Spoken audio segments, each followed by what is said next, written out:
Welcome, guys. Thank you for tuning in. It's been a long time since we did a new podcast. And today we have Father George from the Antiochian jurisdictions. Welcome. Would you like to introduce yourself, Father? All right. I am Father George Goodge. I am the priest at St. George Antiochian Orthodox Church in New Hartford, New York, which is a little town outside of the perhaps slightly better known town of Utica, which is a lovely place, and I love living here. Um, I've been the priest here for about 5 years at this point. I'm a cradle Antiochian. I've lived my entire life in the Antiochian Archdiocese. Um, just sort of being here and experiencing American Orthodoxy, particularly American Antiochian Orthodoxy, which obviously I'm now part of the clergy of. Thank you for that introduction. By the way, for the guys unfamiliar, for the viewers with unfamiliar with Father George, please check out his Instagram. It will be in the link. I've discovered, I found out about you through your reels on Instagram. I really love them. The first one I ever watched is exactly about this topic, where you mentioned chanting styles. And me and Sky, we had that conversation, I think. I'm not sure, Sky, were you an inquirer or already catechumen by that point? It's probably like 2 years or 3 years ago, the I conversation. think I might have been like a catechumen. Yeah, I think I was definitely a catechumen at the time. Yeah, definitely. Yeah, definitely a catechumen. I think so too.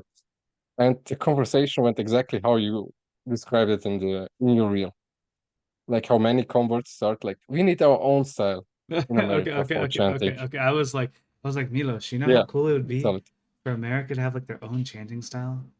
And then Milos was like, this takes like years to develop and all that stuff. And then like years now, I mean, now I look back and I'm just like, man, because Milos was just talking to me about this like right before we started, and he was like, remember when I talked to you about how America needs their chanting style? And I'm like, no, I've changed my opinion on that completely. I don't know where you got that information from. I was like, I've changed It's my even opinion. funnier. And then I said, and then I started talking to Milos, who was telling me the same thing that he told me years ago because I forgot about the conversation. I was like, yeah, I'm like, it took Russia like years to develop their like chanting styles, and I think they have like what, three of them or multiple, so, Well, it's three main the ones. story of modern day Russian church music is a long and twisty one. So and I was telling Milos, I was like, no, yeah, I was like, that's gonna take years for America to develop that now. So, The but funniest part of it was because another friend of ours was talking with us in that point. And I think you guys both said, oh, it would be cool if you use like Palatian chant style or this chant style and incorporate it. And then when I saw the reel, it went like how he described the conversations was like 1-to-1 to the conversation I had with you guys those 3 years ago. also, Father, I wanted to say I'm glad you said your last name Yes. in the beginning of the video because I was wondering how to pronounce it in my mind. I was like, man, how do I pronounce that? Is it good? Is it good? It's a difficult one. It's some kind of, I've been told it's some kind of corruption of a Welsh word. But who even knows? This is from the non-Arab side of my family. Well, without further ado, Milos. Let's. Sorry, I didn't hear you. I said, without further ado, Milos. Let's do this. Let's talk about the chanting styles. Ah, okay, I didn't get what you were trying to tell me with that. Yeah, sure. Uh, I thought you turned to Darth Vader for a second. uh,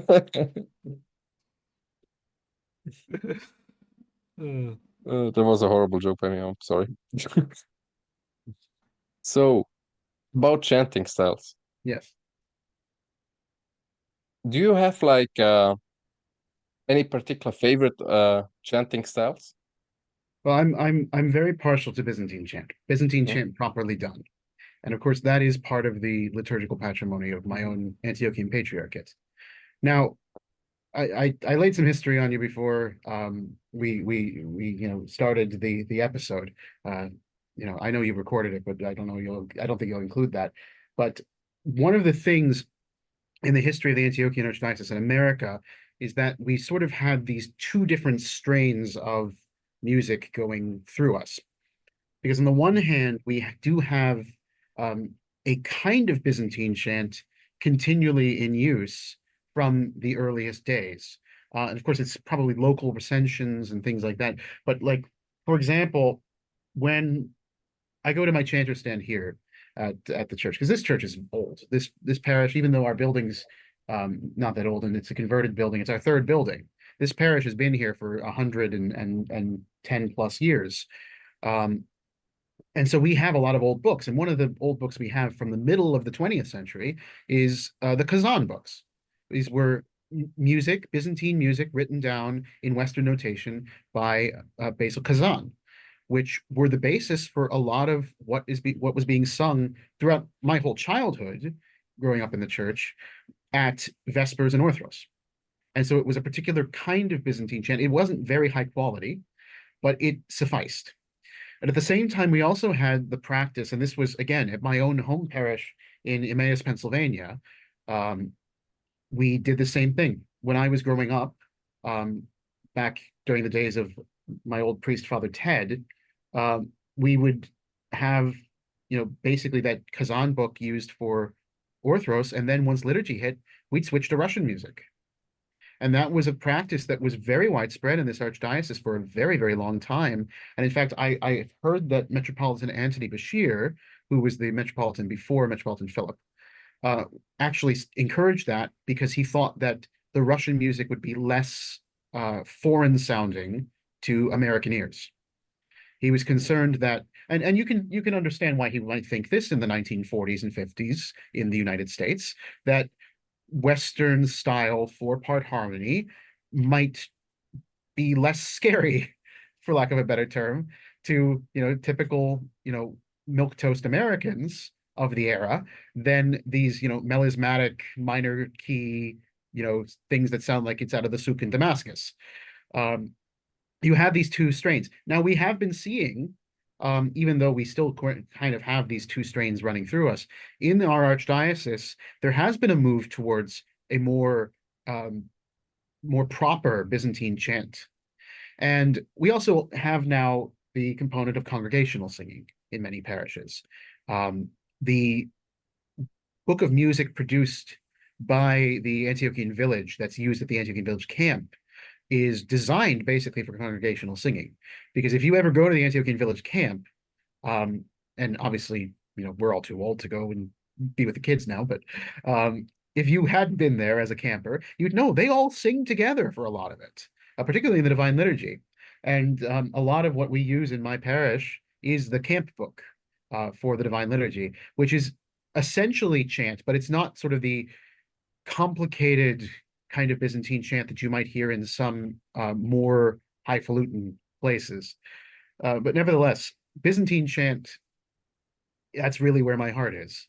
And, it is a very ancient tradition. It comes out of, obviously, ancient Greek and Roman styles of singing, but winds up getting codified by St. John of Damascus. He's the one that really compiled the books, the liturgical books like the Octoikos and things like that, and sort of settled the original canon of Byzantine chant. And so you had in the early days of the church, before the schism, you essentially had in the East, they were doing this chant that was coming from really the Marsaba monastery where St. John of Damascus was. And then in the West, you had the Roman chant, which eventually becomes the Gregorian chant through some various ways and means. But you have these two independent chant styles that have the same origins. And that's something that's important to note, I think. And this is getting a little off of your question, so forgive me. They It's all have the good. same they have the same origin in Greek and Roman musical theory. I mean, there's a reason why we call the different models of scales, we call them the tones. This is, or in Greek, it's ichi. Um, I think it's what it is in Greek. That was the same term that was used in ancient Greece for the different modes of music.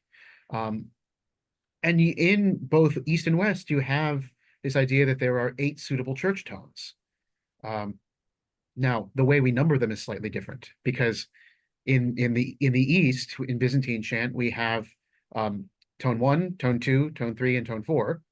And then you have plagal first, which is also called 5, plagal second, which is also called 6, the grave tone, which is also called tone 7, and plagal fourth, which is also called the 8th tone. Plagal means sort of twisted.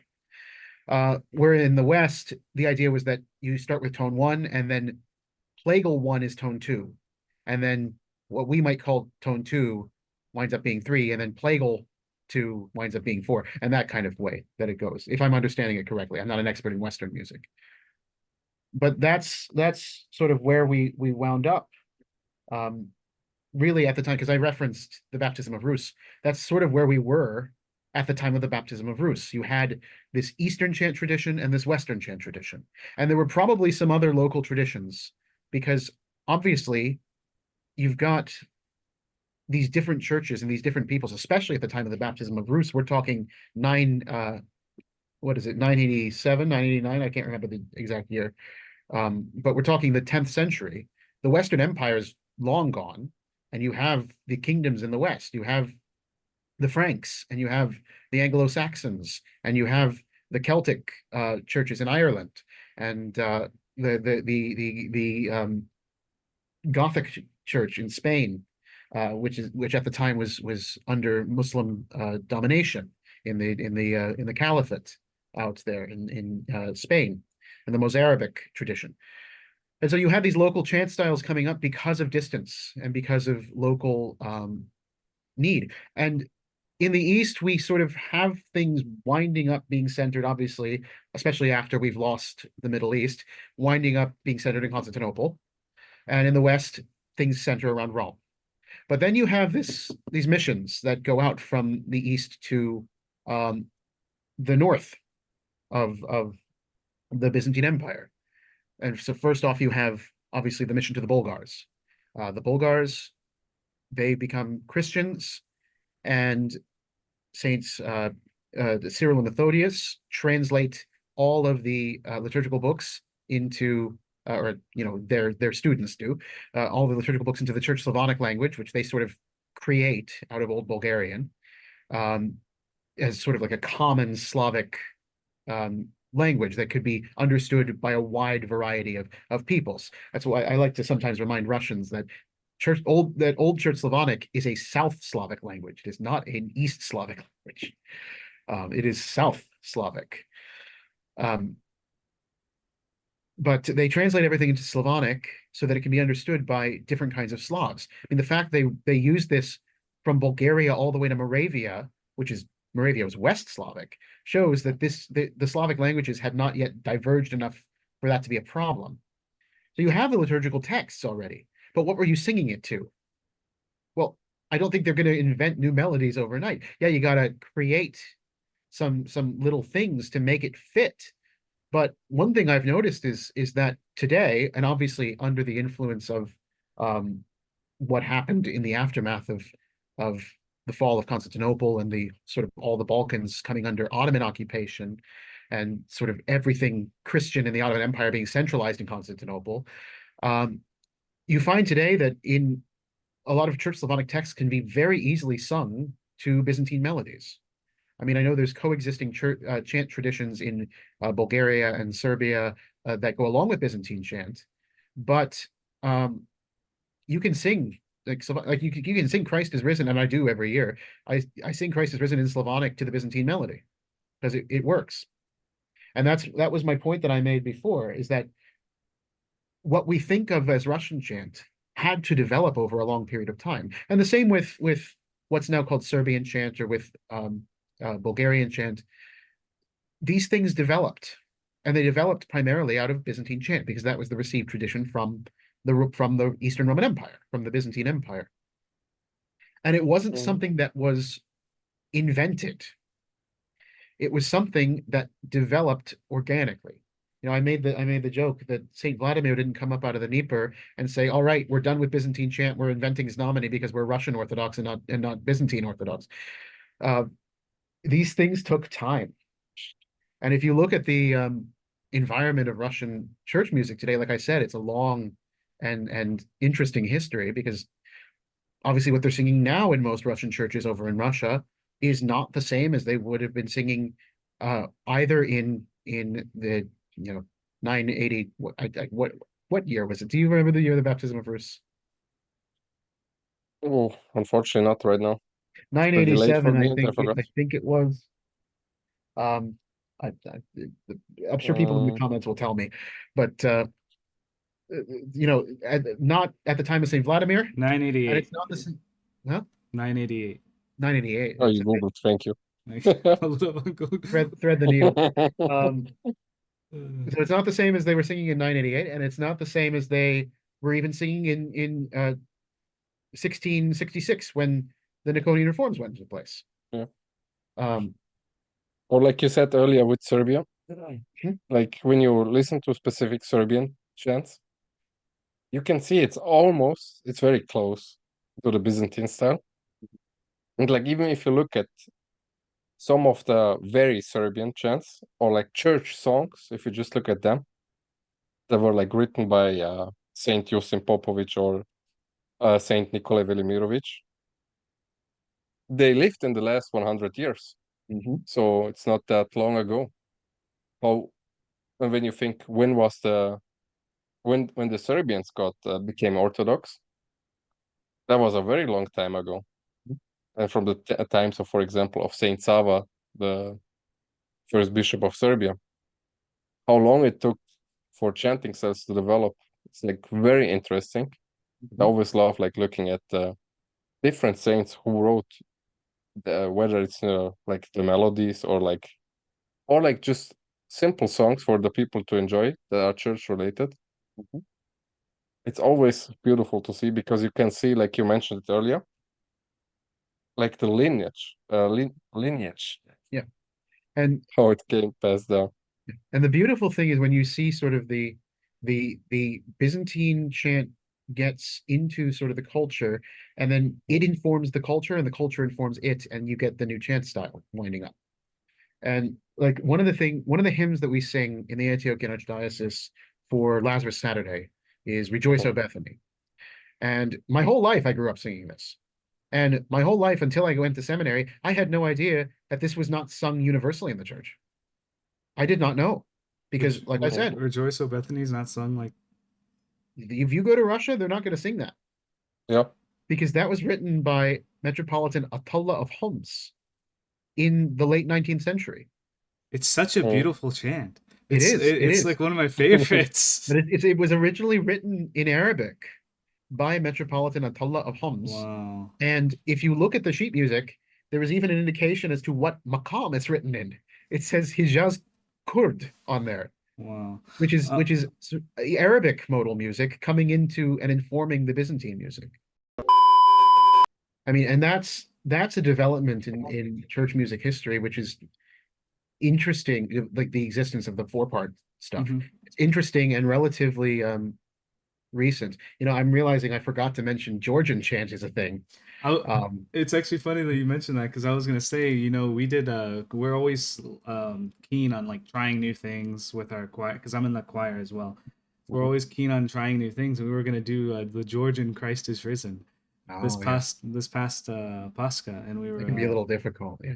It was it was fun. It was fun though. So it was fun practicing and all that. So yeah. As far as I know, Georgian chant was really the only sort of polyphonic tradition that existed in our church. Maybe I'm wrong, but as far as I know, it was basically Georgian chant was the only one that had more than one voice until you start getting to like the 17th century. And that's one of the things that caused an issue during the Niconian reforms. Which, if you don't know about that, that was the time when Patriarch Nikon had observed what was going on in the church down in Greece and in Syria and in Palestine, and basically said, why are we doing things different from them? Shouldn't we be doing all the same things if we want to be really Orthodox? And I mean, most of it was liturgical things like how you make the sign of the cross. You know, in Russia at the time, they were using 2 fingers instead of 3. And this was it was a brilliant exercise in the continual struggle to, you know, force everybody to be on the same page about things that you don't necessarily need to be on the same page about. Um, because, you know, 2 fingers versus 3 fingers to make the sign of the cross. Apparently, they could have coexisted for years and years and years without anybody noticing. And then the second somebody notices there's a difference, it's like, oh, we have to fix it. But that's what Patriarch Nikon did. He said, no more 2 fingers, only 3. And then the people who didn't agree, who become the old believers, well, they were equally dogmatic on the other side. They said, no, anyone who does 3 fingers is a heretic. The reason why the Greeks lost Constantinople is because they were making their 3-finger crosses, and that's why they're under the Turks now, because they're all heretics and deceived and all that sort of thing, you know, because of the way they make the sign of the cross and how many times they go around the altar and how many, you know, what direction they make their processions, and how they spell the name of Jesus, and, you know, whether or not they have the tribar cross. That all of that was sort of considered to be reasons why the Greeks lost their empire, and we need to keep Orthodoxy pure in Russia and only have tribar crosses and 2 fingers cross, and make the sign of the cross with 2 fingers, and you know, use 7 loaves for the proskymity instead of 5. And one of the other things they insisted on, and if you go to an old believer church today, they will continue to insist on it, is monophonic Znameni chant, which is, of course, the native Russian chant tradition, which grows out of the Byzantine chant. But at the time, you started seeing sort of more and more inroads of polyphony into Russia, which, if you look at Russian sort of choral church music, a lot of it is informed particularly by Polish and Italian Catholic music, which is part of why the old believers didn't like it. They're like, well, this is heretical to have more than one voice singing, because that's what Catholics do. But it became the dominant thing in Russia. And I mean, especially once you get to the sort of westernizing period after Peter the Great, so-called great. He abolished the patriarchate, so how great could he really be? Once you get to the westernizing period, there was sort of this stress in Russia, like, okay, we have to be Western. And part of that was polyphonic choral church music, the way they do it in Poland. Yeah. But that's why to this day you have the polyphony. Now it resulted in a beautiful tradition in Russia, which isn't like any other countries. And it's an organic tradition that grew up out of this original sort of early polyphony from people taking Znameni and singing harmonies with it. But you wind up, even in Russia, with different sort of local traditions, which is why you have, on the one hand, the obichod, and on the other hand, you have the Kievan, and there's different styles of singing it. And you know, I have chant books behind me that will differ from each other about the specifics of how to do a particular tone. And if you go to the OCA website today, and you want to learn how to do the tones, the 8 tones for like Vespers and Matins in the OCA, you'll have 2 options. You'll have what they call Kievan and what they call obichod. And both are acceptable because they grew up in different centers. You know, one's the tradition of the Kiev Caves Lavra. The other one is, I'm not sure, I think from Trinity St. Sergius, but I'm not 100% sure, in Moscow. You know, but this is part of the sort of the wider discussion that could be had about church culture, is that it's something that just develops over time. It's something that doesn't need to be uniform and can just sort of spring up out of the experience of generations of people living an Orthodox life in a particular context. And we wind up with differences, and differences are good. You know, there's more than one way to express our faith. And it's like, people will say you don't need to become Greek or Russian or Serbian or Romanian to be Orthodox. And that's true. And I think what's going to lead to the American Orthodox culture is just Americans being Orthodox. Like, and they don't need to be conscious, like self-conscious about it. Like, I need to be American Orthodox. No, just be Orthodox and you'll just be American Orthodox. It's just what you'll be. You're American and Orthodox. Exactly. Mhm. It just goes together. And like there's little things that will happen just as a result of being American and Orthodox and how that will interact with tradition. Mhm. Like I would not be surprised. I would not be at all surprised if a future American Orthodox Church, if we ever get united in like 700 years time, if a future American Orthodox Church has it codified on the calendar, presuming we're new calendar, um, has it codified on the calendar that Thanksgiving Day is a break from fasting, like written on there. Today, if you look at any Orthodox calendar, it's not going to say that. But there's this sort of informal kind of understanding, well, the bishops say it's okay to break your fast in the nativity fast for Thanksgiving. And of course, old calendar people will laugh at us new calendar people and say, well, we haven't even started yet. Exactly. I So remember. if the future American Orthodox Church is old calendar, that won't be an issue. If it's new calendar, I think that will become part of the tradition in much the same way that it's the tradition of the Antiochian Patriarchate to not fast at all for 40 days between Pascha and Pentecost, or Pascha and Ascension, excuse me. That's just the local tradition now. And if you look at the OCA calendar, it doesn't reflect that, but that's the Antiochian tradition. Is that a tradition from Antioch, or is it only Antiochians in America that? So the 40-day tradition, the 40-day non-fasting tradition, that's something that the synod sort of declared many, many, many, many, many, many, many years ago, to my knowledge, based on an ancient practice. So it's not the practice of the majority of the church, but it's now the tradition in Antioch, and it's just who we are. It's become our own local tradition.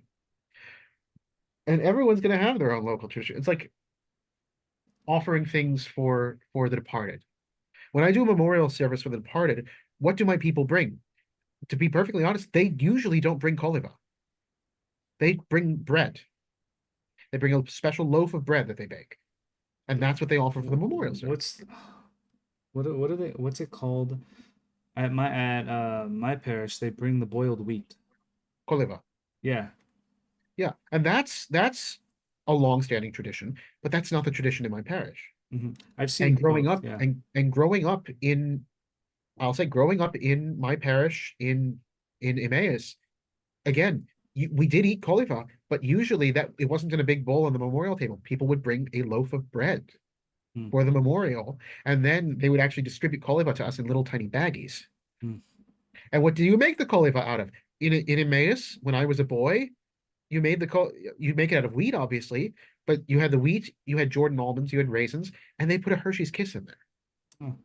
You wouldn't find a Hershey's Kiss in the koliva in 1620. It wouldn't be a thing. These things develop based on, and it's like there's some places in the world where they don't even make koliva out of wheat. They make it out of rice. Yeah. In fact, there were several Carpatho-Russian parishes I had been to where that was just sort of the assumed thing, because that was what they had on hand. This is slightly off topic. Where does the tradition of koliva come from? So it is a very, very old tradition. I don't know the exact origins of it, but it's symbological because there's the sense of Christ says, unless a grain of wheat goes into the earth and dies, it cannot bear fruit. And so since there's that reference to wheat connected to death, but also new life, the koliva, being boiled wheat, is eaten in memorial of the dead. And we know that it's also a very, very ancient thing to eat koliva because there's the miracle of Saint Theodore with the koliva, which we commemorate on the first Saturday in Lent. And that, if you don't know that story, the story goes that Julian the Apostate, who you'll remember was originally a Christian but then became a pagan after he became emperor, was probably secretly a pagan for quite a while before, knew that the Christians were keeping Lent, and back then Christians kept Lent like strict. It's they would eat hardly anything for the entire first week of Lent, and then they would eat a little bit on the clean Saturday. So what they would do is what he did is he contaminated all of the food that was for sale in the market with blood that had been offered to idols. And the night before, the Christians were going to go and buy their food, Saint Theodore appeared to the bishop of the I think it was Constantinople, to the bishop of Constantinople, and said to him, "Tell the Christian people, don't eat anything in the markets today. It's all been contaminated with idol blood. Instead, boil yourself wheat. Eat that." We call it in my country, I forget exactly where Saint Theodore comes from, but somewhere out in Asia Minor, we call that koliva. And so the people boiled wheat, ate it. It was koliva, and that preserved them from being defiled by unclean blood in the first week of the fast. And the emperor was defeated. It's really, I love this story because it's just, Julian was like cartoonishly evil. And this particularly shows it. He's like a mustache twirling villain in this story. I mean, and you put that together with like all the other stories about him, like him getting the throne by going to a sorcerer and having to like sacrifice a baby to the demons in order to get power. It's like he was just really like, I'm sure scholars would say, oh, that's all Christian propaganda and all that. It's like, whatever. The church says it, I believe it. The church says Julian went to a sorcerer and killed a baby. I believe he did. You know, why should I doubt it? That's where I'm pretty sure that's where like Marvel and all of them, when they want to create a villain, they just look at the story of Julian the Apostate and then just he's just straight up bad news guy. And I mean, he just, good heavens, he tried so hard in his short time to bring back paganism, but nobody was into it. Nobody wanted it at that point. Yeah. You know, he tried everything he could to sort of foster dissent and you know, create problems, and like, you know, he tried to rebuild the temple in Jerusalem even, because he knew the gospel, and he knew that Christ said, "Not one stone will remain atop another." And so he basically said to the Jews, "All right, I'm going to build your temple again," with the idea, with being like, "I'm going to win your favor and prove that Nazarene wrong." Like, because there's going to be stones left on top of another, then we'll prove that he's false. And then they spent the day trying to build it. They come back the next day, and there was not one stone on top of another. Wow. And so to this day, you go to Jerusalem, not one stone of the temple is left on top of another. God let the Muslims build a mosque there, but the temple is not going to be rebuilt. Not right now. Yeah. Well, it was a nice little sidebar about Koliva. And I also We'll have a lot to edit in this episode. No, because we're gonna I keep think the it in. informations are amazing. Because even like, I think most people will appreciate the history and the site informations, because that's the beauty in Orthodoxy. You look at one topic and you learn like 5 different things at the same time when you read the story. It's like a web. It's a web of yeah, information. a huge web, and one thing connects to another, and another connect. It's like my you know, one of my parishioners, one of my children even asks me like, "Father, why XYZ?" And I have to be like, okay, well, to explain that, I have to explain this, and to explain this, I have to explain that. And it winds up being, in the beginning, God created the heavens and the earth, and then just on from there. Yeah. Oh. But I also really liked how you mentioned how some people are like very like, oh, I need to become like more like the Russian, more like this, or I want Orthodoxy to become like American at once at the same time. And I just loved how you explained it, and how you guys just said both. You can just be both, Orthodox and American. That's sort of one of the things. I mean, I don't object to the Appalachian Christ is Risen, or now they have another hymn they've done in the Appalachian style. I don't object to that. There's nothing wrong with it if you want to use it. But I think one of the issues I have is that that's not particularly everybody's culture in America.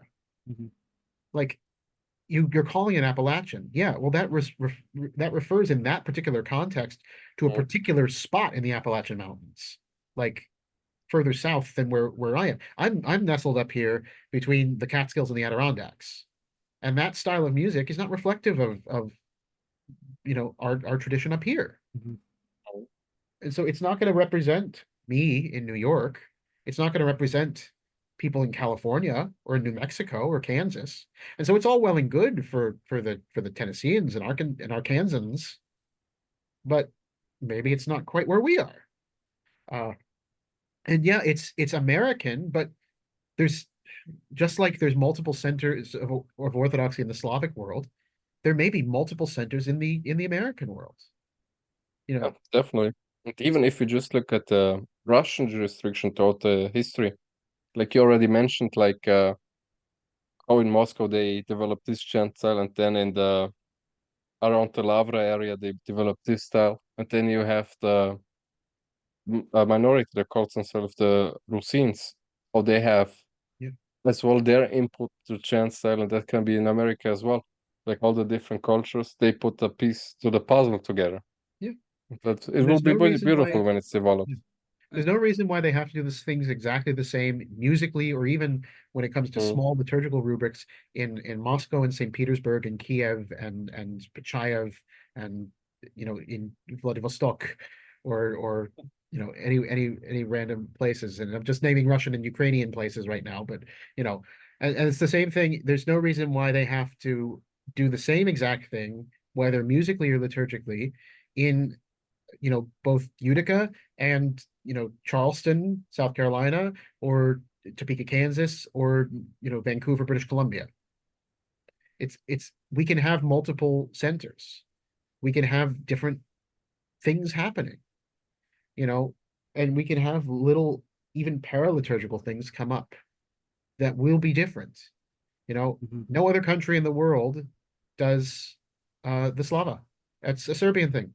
Mhm. And it's perfectly fine that that's a Serbian thing. And we shouldn't all have to do the Slava that just because it's done in Serbia. And we shouldn't tell the Serbs not to do the Slava just because nobody else does it. Mhm. It's a beautiful thing that in this culture, there was a need that was met by an organic development of what was already existing. Because from my understanding, that it came out of an already existing thing in Serbia where there was a right to honor patrons of the pre-Christian religion. Yeah, exactly. So every household had like their pagan god where they would celebrate and give glory to. And then Saint Sava told the people, because they were still not everybody, it took like years to convert everybody who was Serbian to Orthodoxy and in that area of the South Slavs. So he told them, instead of doing that, you can choose a patron saint for your family, and it will be passed down in the male lineage. And the woman who married the man, they adopted the family patron saint of the man, of the husband. So they would always celebrate their family patron saint and call it a slava. That means like in giving glory to that saint and to God. And by that, when they celebrated, they would invite their family members and their neighbors to a feast and pray together, cut the bread together, share the wine. And it all helped to get more people to become Orthodox and abandoning the false gods. Yeah. You know what I find very beautiful about this whole topic? Mhm. I wanna say it's beautiful because it shows the mindset of Orthodoxy, how Orthodoxy kind of like meets cultures, meets people where they are. Yeah. And it also it reminds me of a verse in scripture that I'm sure Father George knows, where Paul says, "I become all things to all people, so that one might be saved." Yes. And it's like that continuing, like that continuous, like mindset that you see throughout the history. Mm. And I was just reminded of that by just thinking about how the chants met, like just the different chanting styles. Everything develops organically because it meets people where they are, and it's Yeah. like you were saying, Father, you're both American and you're Orthodox. These things Mm. will be developed naturally. It'll meet people where they are naturally over time, and And I it's think beautiful. especially as we see the continuing, and maybe there will be some contraction in this as the culture becomes less and less Christian. But when we see the rising generation of non-ethnic cradles, because you have to remember the people who Mm. converted back during the late 20th century and had children and raised these children in the faith, these children are now growing up. Mm-hmm. And so they're coming into their own. You know, there's our priest in Albany, Father John Vasquez. He says he's not cradle Orthodox, but he's stroller Orthodox, because when he was just a baby, his parents came into the church through the evangelical Orthodox. Mm-hmm. So they were part of that mass conversion under Metropolitan Philip. And so from his earliest years, he's been Orthodox. But, you know, obviously I don't have an Arab last name, but he obviously doesn't have an Arab last name either. You know, I'm half, but he's none. He's not at all Arab, but he's been Orthodox his whole life. Mm-hmm. He's raised in this orthodoxy. And that's what we'll see is over time, you know, whether through Americanization of ethnic people, like we've already, like a lot of Syrian and Lebanese people in the Antioch diocese are already very Americanized. Like my family, I barely speak a word of Arabic.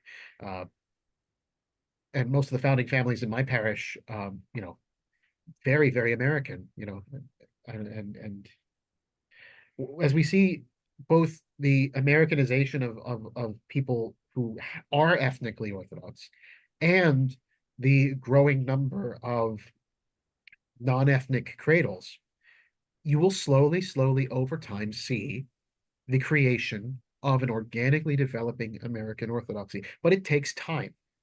And that's one of the issues that I think Americans sometimes have is we're impatient. We want it done now. Yeah. But it's not going to get done. It's going to take years, decades, possibly centuries. And I think now it's going to take longer than it did in the past, just because we've got better communication. You know, the Antioch Archdiocese just announced that they're having an ecclesiastical music school Mm-hmm. that is going to be online. And you can do Byzantine chant now, Byzantine chant lessons from skilled Byzantine chant experts who studied the actual received tradition from overseas, from the comfort of your home, for 1 hour a week in a 15-week course. Which is going to mean that we can now sort of have more what they have over there and less sort of the divergence. Yeah. Now, people might say, well, that's, you know, that's going to stifle us. You know, maybe it will, maybe it won't. But what it is going to mean is that the development of something distinct is going to take time. But to be perfectly frank, most people are not going to go to that ecclesiastical music school. Most chanters in the archdiocese are just going to keep doing what they've been doing. And it's already created situations where people like know a melody the way that it's been sung in their parish, and they know it just that way. And it might not be what's written in the books. It might not be what's written in the neumes. It's going to be what they know, what they memorized, or what's done in Western notation, which doesn't always correspond directly to the neumes. And that will create its own tradition. And that will become a tradition, codified at some point. Mm-hmm. And it will just be what it is. But it takes a lot of time for these things to become organic. I wanted to say it's funny that you mentioned that, because before you joined, I was telling Milos about the music school, the new music school that the archdiocese is doing, and I was like, man, Milos, I was like, you know, I love to chant, and I said, I think I'm gonna do this music school to try and, like, because I want to learn Byzantine notation, so I want to do the Byzantine class, and I said, and I told Milos, I think it starts off at 300, and it opens on Monday, the 18th. So yeah, and I was telling Milos, I said, man, that's really good to get like an introduction. I said I know chanters that'll like charge. I know people that are taking chanting classes, right? And they're paying $50 an hour. That's $200 a month. And I'm like, this is amazingly like well priced for comparatively to what others are charging for the same stuff. And I was like, I would love to do this. I'm like, I have the time now, so I was thinking about doing it as well. So That has been one of the things that we've sort of seen in recent decades, particularly now that communication overseas has become so easy, is we have sort of seen many jurisdictions directing us back towards the mother church if we have a connection to a mother church in the old country. And that's a lot of the, you made reference before, I can't remember whether it was on the official start of the program or not, to some of the things that were instructions that were given at the clergy symposium at the Antiochian Archdiocese. And a lot of that is done to bring this archdiocese into greater conformity with what's being done in Damascus. And there's absolutely, in my opinion, nothing wrong with that. That is itself a form of, organic development. It's sort of the mother church calling to the daughter church and saying, okay, let's be one in this. Let's be together in this. And even from that, that's sort of just a calling back that will lead to greater development. Because you see these things from time to time. There'll be a reform of the tradition that will bring things into greater conformity. Like you saw, like I mentioned before, during the Ottoman times, the Patriarch of Constantinople was the head of the Rum Millet, and so was considered basically the head of all Christians in the Ottoman Empire, all Orthodox Christians at least. And this led to some I don't know if you want to say Byzantinization or Hellenization, but it led to Constantinople being, and the practice of Constantinople being the main point for most of the Mediterranean Orthodox world. Before Saint Raphael went to Russia, he went to Halki in Constantinople. He had gone from the Patriarchal School of Damascus to Halki in Constantinople, where he no doubt would have picked up a lot of the Constantinopolitan ways. And you can see even today, where people study affects these things. A lot of the clergy of the Antiochian Patriarchate, especially the upper clergy, like the bishops, will study in Greece, in Thessaloniki. If I'm not mistaken, Patriarch John studied in Thessaloniki, and I think also Metropolitan Saba may have studied in Thessaloniki, because I know they both had contact with St. Paisios and Mount Athos. But these things will inform the tradition and will direct ways in which it does, in fact, again, develop organically. And we shouldn't be afraid of these organic developments, and we shouldn't be afraid of some direction from the top, because sometimes things get malformed, and we want to have a new direction, and that's fine. The Niconian reforms, the issue with the Niconian reforms is not that they happened, it's how they were implemented. Nikon went in there, guns blazing, changed a whole bunch of stuff, and said, if you don't agree to this, I'm going to burn you at the stake, which is what happened to Avvakum, who resisted it. And Avvakum shouldn't have been so sort of insistent on, we have to keep the old ways or else. The Niconian reforms were a failure of understanding on both ends. It was a failure from Nikon to understand that just because it wasn't being done the way that it was in Palestine doesn't mean it was wrong. And from the old believers to say, just because it's not being done the way in Russia doesn't mean that it's wrong. So diversity of practice, it's a beautiful thing. Diversity of tradition, it's a beautiful thing. So long as it is not out of accord with orthodoxy, so long as it is not out of accord with proper theology and proper worship, it's perfectly fine for you to, like, for example, for the priest to, during the prayer of the Cherubic hymn, say the first one, say the first cherubic hymn facing east, and then the second one facing south, and then the third one facing north, which is an Antiochian tradition. Or to not do it that way. Or like in the Russian church, they say the prayer at the third hour before the consecration. That's something that existed for a while in Greek books, then got adopted into Russian books, and then fell back out of the Greek books. This is fine. It doesn't harm the theology. It harms the flow of the liturgy, I'd argue, but it doesn't harm the theology.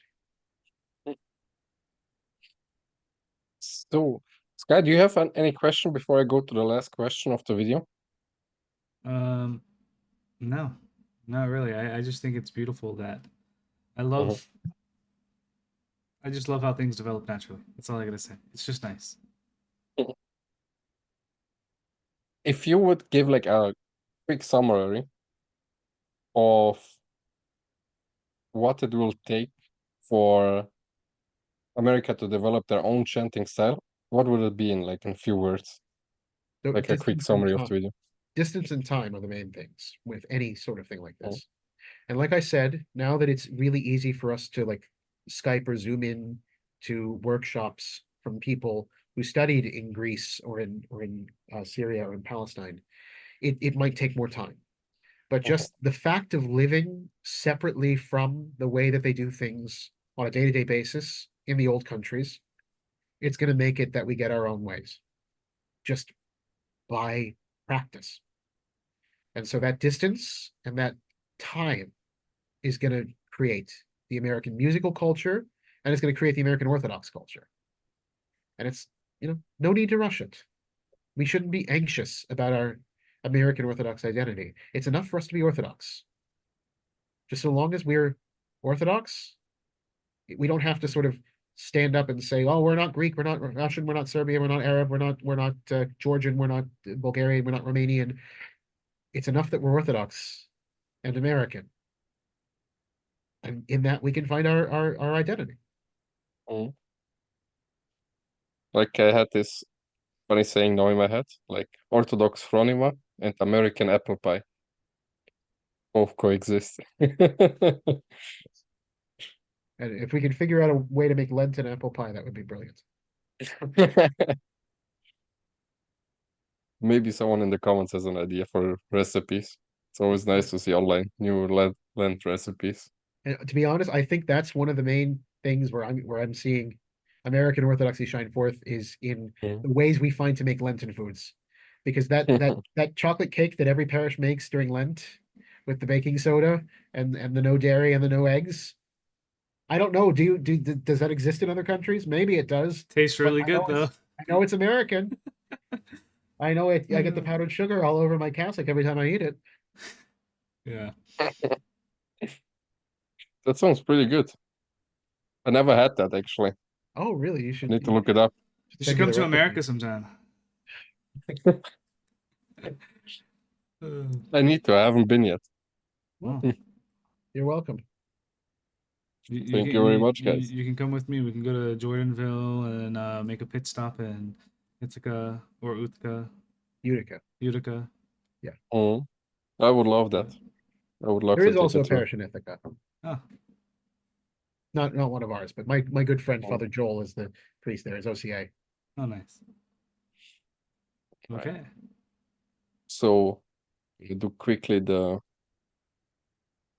goodbyes for the video. So we can keep talking. Okay. All right.